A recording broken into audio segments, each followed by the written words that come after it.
ಕಳೆದ 2 ವರ್ಷದಲ್ಲಿ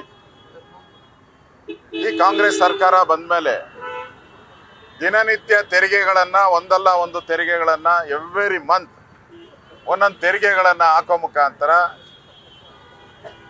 ಜನರ ಬಾಳು ಬೀದಿಗೆ ಬಂದ್ಬಿಟ್ಟಿದೆ. ಅವ್ರ ತಲೆ ಮೇಲೆ ಸಾಲದ ಹೊರೆಯನ್ನು ಹಾಕ್ಬಿಟ್ಟಿದ್ದಾರೆ. ಈಗಾಗಲೇ ಈ ಬಾರಿ 1,16,000 ಕೋಟಿ ಸಾಲ ಮಾಡ್ತಾ ಇದ್ದಾರೆ. ಏನು ಸಿದ್ದರಾಮಯ್ಯ ತೀರಿಸ್ತಾರ? ಡಿ ಕೆ ಶಿವಕುಮಾರ್ ತೀರಿಸ್ತಾರ? ಈ ಸಾಲನ ಜನ ತೀರಿಸ್ಬೇಕು. ಪ್ರತಿಯೊಬ್ಬರ ತಲೆ ಮೇಲೆ 1 ಲಕ್ಷದ ಮೇಲೆ ಸಾಲ ಹಾಕಿದ್ದಾರೆ. ಈ ಸಾಲದ ಭಾರನೇ ಜನ ತಡೆಯೋಕ್ಕಾಗ್ತಾ ಇಲ್ಲ. ಈ ಕಾಂಗ್ರೆಸ್ ಭಾರನೂ ಕೂಡ ಕಾಂಗ್ರೆಸ್ಸಿನ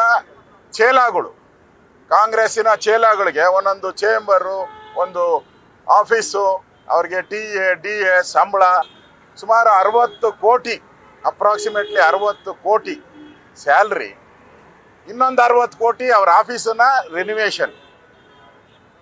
ಆಮೇಲೆ ಅಧಿಕಾರಿಗಳು, ಎಲ್ಲ ಇಲಾಖೆಯಲ್ಲೂ ಅಧಿಕಾರಿಗಳು ಶಾರ್ಟೇಜ್ ಎಲ್ಲ ಇಲಾಖೆಯಲ್ಲೂ. ಈಗ ನೀವು ಸೆರಿಕಲ್ಚರ್ ತಗೊಂಡ್ರೆ 70% ಶಾರ್ಟೇಜು, 70% ನೇಮಕಾತಿನೇ ಇಲ್ಲ. ವೆಟರ್ನರಿ 90% ಯಾರು ಇಲ್ಲೇ ಇಲ್ಲ. ಈಗ ಇವರೆಲ್ಲ ಮೀಟಿಂಗ್ ಕರೀತಾವ್ರೆ ಅವ್ರನ್ನೆಲ್ಲರನ್ನು, ಬರ್ರಿ ಡೈಲಿ ನಮ್ಮ ಜೊತೆ ಬರ್ರಿ ಇರಬೇಕು. ಇವ್ರು ಎಲ್ಲೋದ್ರು ಇವ್ರ ಜೊತೆ ಬ್ಯಾಗ್ ಎತ್ಕೊಂಡು ಹೋಗ್ಬೇಕು ಅವ್ರು. ಅಂದರೆ ಅಧಿಕಾರಿಗಳಿಗೂ ನೆಮ್ಮದಿ ಇಲ್ಲ, ಜನಸಾಮಾನ್ಯರಿಗೆ, ಅಂಗನವಾಡಿಯವರಿಗೆ ಸ್ಟ್ರೈಕ್ ಮಾಡ್ತಾ ಇದ್ದಾರೆ, ಸಂಬಳ ಇಲ್ಲ. ಆಶಾ ಕಾರ್ಯಕರ್ತರು 3,000ಕ್ಕೆ ಕೆಲಸ ಮಾಡ್ತಾ ಇದ್ದಾರೆ. ಬಿಸಿ ಊಟ ತಯಾರು ಮಾಡುವಂಥ ತಾಯಂದಿರು ಬೆಳಗ್ಗೆಯಿಂದ ಸಾಯಂಕಾಲದವರೆಗೂ ಕೆಲಸ ಮಾಡ್ತಾರೆ, ಅವ್ರಿಗೆ 3,000 ರೂಪಾಯಿ. ಈ ಕಾಂಗ್ರೆಸ್ ಚೇಲಾಗಳಿಗೆ 40,000 ರೂಪಾಯಿ. ಅತಿಥಿ ಶಿಕ್ಷಕರು MA ಮಾಡಿರ್ತಾರೆ, MA MSc BSc MSc ಮಾಡಿರ್ತಾರೆ, PhD ಮಾಡಿದ್ದಾರೆ ಕೆಲವರೆಲ್ಲ, ಅವ್ರಿಗೆ 12,000. ಇವರು ಓಶಿ ತಿನ್ನೋರಿಗೆ 25,000 40,000. ಯಾವ ನ್ಯಾಯ ಇವ್ರಿಗೆ? ಕಾಂಗ್ರೆಸ್ ಅವ್ರಿಗೇನ ಡಿ ಕೆ ಶಿವಕುಮಾರ್ ಏನು ಹೇಳಿದ್ದಾರೆ? ಏನ್ರಿ ಅವ್ರು ನಮ್ಮನ್ನು ಗೆಲ್ಸಿರೋರಿಗೆ ನಾವು ಋಣ ತೀರಿಸ್ಬೇಕಲ್ಲ ಅಂತ. ಅಪ್ಪ, ನೀನು ಋಣ ತೀರಿಸ್ಬೇಕಾದ್ರೆ ಈಗ 60% ಕಮಿಷನ್ ಹೊಡಿತಾ ಇದೆಯಲ್ಲ. ಈ ಕಾಂಟ್ರಾಕ್ಟರ್ಗಳು ಹೇಳಿದಾರಲ್ಲ, ಕಾಂಟ್ರಾಕ್ಟರ್ಗಳು ಏನು ಹೇಳಿದ್ದಾರೆ?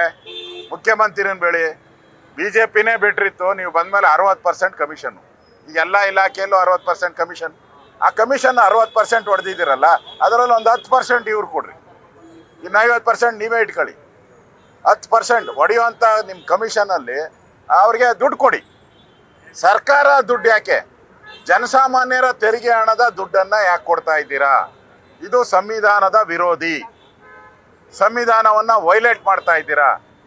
ಈಗ ತಹಸೀಲ್ದಾರ್ ಇದ್ದಾರೆ, AC ಇದ್ದಾರೆ, ಕಮಿಷನರ್ಗಳಿದ್ದಾರೆ, PDOಗಳಿದ್ದಾರೆ, ವಿಲೇಜ್ ಅಕೌಂಟೆಂಟ್ ಇದ್ದಾರೆ. ಇವ್ರಿಗೆಲ್ಲ ಸಂಬಳ ಕೊಡಲ್ವಾ? ಮತ್ತು ಈ ಗ್ಯಾರಂಟಿ ಯೋಜನೆ ಡೈರೆಕ್ಟಾಗಿ DBT ಅವ್ರ ಅಕೌಂಟ್ಗೆ ಹೊರಟೋಗುತ್ತೆ. ಇವ್ರೇನು ಮಾಡೋದು ಇಲ್ಲಿ? ಪೂಜಾರಿ, ಕಾಂಗ್ರೆಸ್ ಪೂಜಾರಿಗಳು ಏನು ಮಾಡ್ತಾರೆ ಇಲ್ಲಿ? ಕಾಂಗ್ರೆಸ್ ಪೂಜಾರಿಗಳು ಏನು ಮಾಡೋದು ಕೆಲಸ? ಅವ್ರಿಗೆ ಏನು ಕೆಲಸ ಐತೆ? ಏನು ಕೆಲಸ ಇಲ್ಲ. ಇಲ್ಲಿ ಮತ್ತೆ ಶಾಸಕರಿದ್ದಾರೆ, MLA ಇದ್ದಾರೆ, MLC ಇದ್ದಾರೆ, MP ಇದ್ದಾರೆ, ಅವ್ರಿಗೆಲ್ಲ ಸಂಬಳ ಕೊಡ್ತಾರೆ. ನಾವೆಲ್ಲ ಎಲೆಕ್ಟ್ ಆಗಿ ಬಂದಿರೋರು, ಡೆಮಾಕ್ರಸಿಯಲ್ಲಿ ನಾವು ಎಲೆಕ್ಟ್ ಆಗಿ ಬಂದಿರೋರು. ಇವರು ಏನೂ ಇಲ್ಲ. ಕಾಂಗ್ರೆಸ್ ಚೇಲ ಅನ್ನೋದು ಬಿಟ್ರೆ ಏನು ಇವ್ರಿಗೆ ಇದೇ ಇಲ್ಲ. ಪ್ರಜಾಪ್ರಭುತ್ವದಲ್ಲಿ ಅವ್ರಿಗೆ ಏನು ಇಲ್ಲೇ ಇಲ್ಲ, ಮಾನದಂಡನೇ ಇಲ್ಲ ಅವ್ರಿಗೆ. ಕಾನ್ಸ್ಟಿಟ್ಯೂಷನಲ್ಲಿ ಏನಿದೆ ಅವ್ರಿಗೆ? ಈಗ ಇವರಿಗೆ ನಮ್ಮ ಜ್ಞಾನೇಂದ್ರ ಹೇಳಿದ್ರು 6 ತಿಂಗಳಿಂದ ಕೊಟ್ಟಿಲ್ಲಂತೆ ಗೌರವ ಶಿಕ್ಷಕರಿಗೆ. ಕಾಲೇಜುಗಳಲ್ಲಿ ಉಪನ್ಯಾಸ ಮಾಡುವಂಥ ಗೌರವ ಶಿಕ್ಷಕರಿಗೆ 5 ರಿಂದ 6 ತಿಂಗಳಿಂದ ಕೊಟ್ಟಿಲ್ಲ. ರಾಜೀವ್ ಗಾಂಧಿ ಹಾಸ್ಪಿಟ್ಲ್ ಐತೆ, ಅಲ್ಲಿ ಡಾಕ್ಟರ್ನ ಕೇಳಿದೆ, 2 ತಿಂಗಳಿಗೊಂದ್ಸರಿ ಸಂಬಳ ಕೊಡ್ತಾರಂತೆ.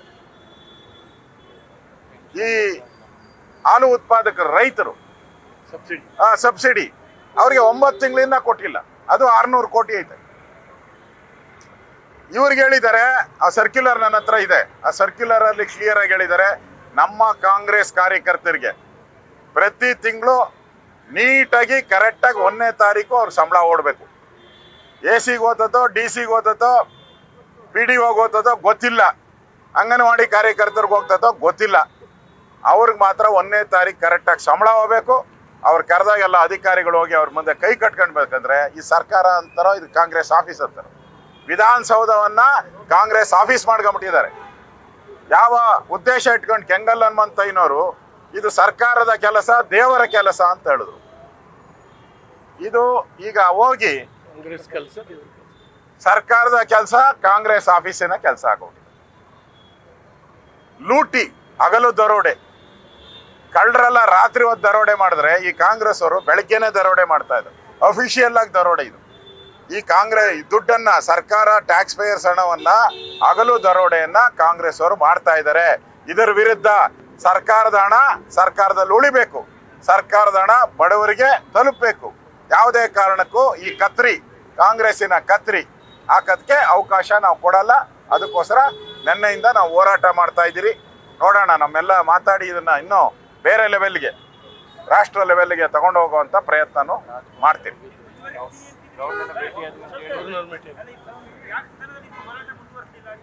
ಈ ಗವರ್ನರ್ ಅವ್ರನ್ನ ಭೇಟಿ ಮಾಡಿದಿರಿ.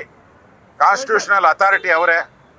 ಶಾಸಕಾಂಗಕ್ಕೆ CM ನಾಯಕರಿದ್ರೆ ಇಡೀ ಎಲ್ಲದಕ್ಕೂ, ನ್ಯಾಯಾಂಗ, ಕಾರ್ಯಾಂಗ, ಎಲ್ಲದಕ್ಕೂ ಕೂಡ ಗವರ್ನರ್ ಅವರೇ ಹೇಳಿದ್ದಾರೆ, ನಾನು ಇದ್ರ ಬಗ್ಗೆ ಕ್ರಮ ತೆಗೆದುಕೊಳ್ತೀನಿ ಅಂತ. ಆ ಕ್ರಮ ತೆಗೆದುಕೊಳ್ತೀರಿ ಅನ್ನೋ ಭರವಸೆ ಮೇಲೆಗೆ ನಾವು ವಿಧಾನಸೌಧಕ್ಕೆ ಹೋಗ್ತಾ ಇದ್ದೀವಿ. ನ್ಯೂಸ್ ಫಸ್ಟ್, ನಿರ್ಭೀತಿಯಿಂದ ನಿಮ್ಮ ಪರವಾಗಿ.